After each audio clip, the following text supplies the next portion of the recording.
السلام عليكم ورحمة الله وبركاته، وأهلا بكم في فيديو جديد في قناتي. يا جماعة أنا في الفيديو ده بتكلم عن حاجة جواي، أنا مش هغني ولا أتكلم ولا أعمل زي الناس ولا هعمل في الفيديو ده في حاجات لما تحصل. إيه اللي بيحصل في الواقع حاليا؟ إيه اللي بيحصل معانا دلوقتي؟ ليه أنت بتعمل كده؟ يعني عندنا دلوقتي يا جماعة، أنا أخش في الموضوع على طول. عندنا دلوقتي يا جماعة مصلحتي ثم مصلحتي ثم مصلحتي. يعني انا لو واحد جاي لي دلوقتي تبقى معانا نص ساعه صاحبي وفي مشوار اخد منه 500 جنيه، لا انا رايح مشوار 500 جنيه ومش عايز صاحبي ولا عايز يعرف شبه. ايه اللي بيحصل يا جماعه؟ ما النبي صلى الله عليه وسلم قال ايه؟ اقربكم مني منزله يوم القيامه احسنكم اخلاقا. ما قالكش احسنكم صلاه، احسنكم زكاه، احسنكم، ما قالش ده كله، قال احسنكم اخلاقا. الاخلاق دي اهم حاجه. اتعامل كويس مع الناس، بيحاول تقنع الواحد بحاجه كويسه، لا انت غلط. انا متوسط من وجهه نظر عندي هنا غلط. طب ليه؟ انا عندي وجهه نظر زي مثلا انت شايف كوبايه المايه من هنا، انا شايفها من هنا، انا شايف من مكان غيرك. ليه ما تعتمدهاش؟ انا بقول لك اقتنع بتاعتي وانا يا عم اقتنع باللي انت بتشوف. ما فيش الكلام ده.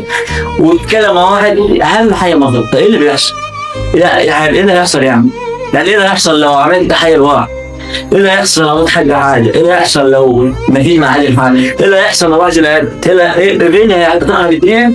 الدين بيتقلب على كده، الدين بيتقلب على كده خلاص والله. يعني ايه لما يحصل بجد؟ انا فعلا متضايق، فعلا ضربنا على نهايه الدين يا جماعه. ايه اللي بيحصل دلوقتي؟ والله انا مش عارف. تفتح السوشيال ميديا تلاقي فعلا زي ما قال النبي صلى الله عليه وسلم يقولوا الكاسيات العاريات.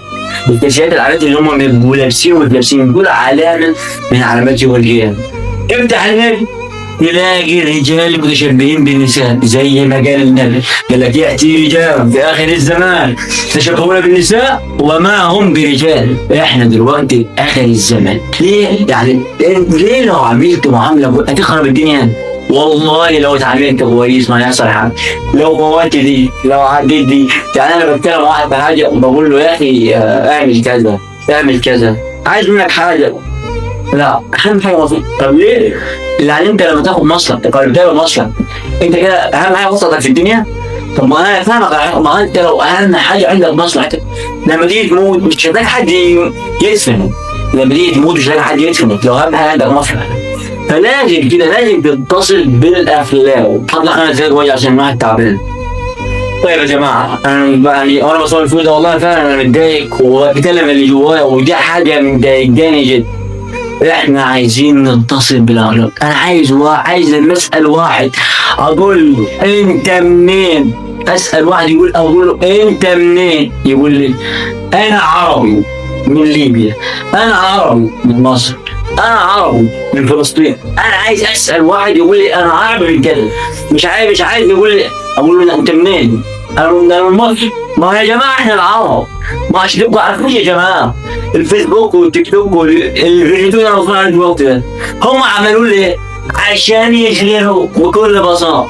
فالمطلوب منك بكل بساطه ما تنشغلش، افتح نت يا عم، اتفرج، ابحث عن حاجه مهمه، استخدم حاجه مهمه، حاول ما تعملش حاجه وحشه. لو انت قاعد تتفرج على ماتش دلوقتي لايف والعشاء ما تبدا هتخلص الماتش وما هنشوف العشاء. احنا معمولين الحاجات دي عشان نتشغل. والله يعني انت لما تتكلم مع واحد وحش ولا تعامل واحد وحش انت ضامن تكمل معاه؟ انت ضامن تكمل المكالمه؟ انت ضامن تعمل ده كله؟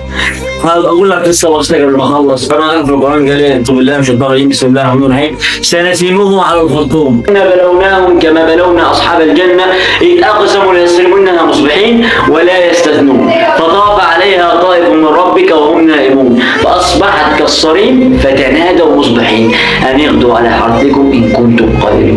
مين هم اصحاب الجنه دول؟ اصحاب الجنه دول يا جماعه عشان الخص لكم يعني الناس دي كانت عايزه تاخد الزرع لنفسها وما توزعش على الفقراء، فقالوا احنا مش هنوزع. فقام الصغير قال اوسطهم الم اقل لولا تسبحون قالوا سبحان ربنا.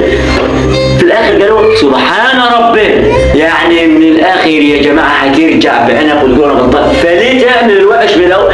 قصه اصحاب الجنه دي يا جماعه تعرفك ايه؟ انت كنت عايز تاخد واحده، عايز مصلحتك، عايز تاخد الزرع لوحدك، طب انا هبعت لك ملاك من السماء ينفخ فيك يا عم. يعني انا بتكلم مع واحد بقول له انا معايا 100 جنيه وماشي في الشارع، لقيت واحد دلوقتي انا لقيت واحد دلوقتي ماشي في الشارع اللي معايا 100 جنيه، المفروض اعمل ايه؟ اديها 10 مثلا منها واخش الباقي.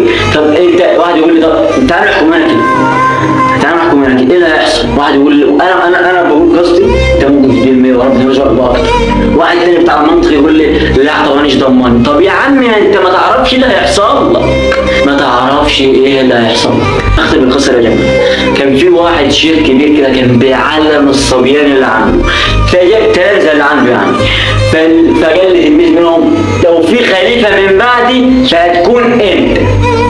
المهم التلميذ انبهر، المعلم غاب حصه واثنين وثلاثه او الشيخ غاب حصه واثنين وثلاثه من الجامع، فالتلميذ راح خد شويه طلبه او شويه تلامذه ويعلمهم. فالمهم راح قال له انت عشان انا قلت لك انت خليفه من بعد عايز تعمل زيي، راح جت قصه واحد راح ودى قماشه لواحد واعطاه فلوس وقال له خد فصلها يعني، فصل القماشه دي.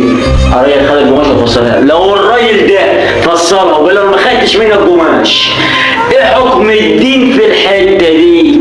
مش انت من التلاميذ؟ الشيخ الكبير دلوقتي بيقول للتلميذ الصغير بيقول له مش انت شيخ، ايه الحكم في الحته دي يا شيخ؟ ايه الحكم؟ مش انت تلامذه وعامل استلام خليفه من بعدي؟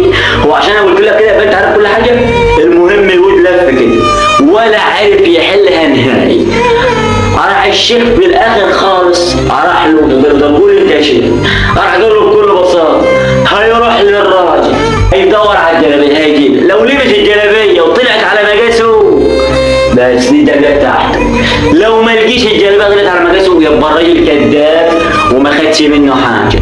فانا يا جماعه في الفيديو ده طلعت غل فيه وبصراحه زهقت، واشتركوا في القناه والفيديو لو عجبكم السلام عليكم.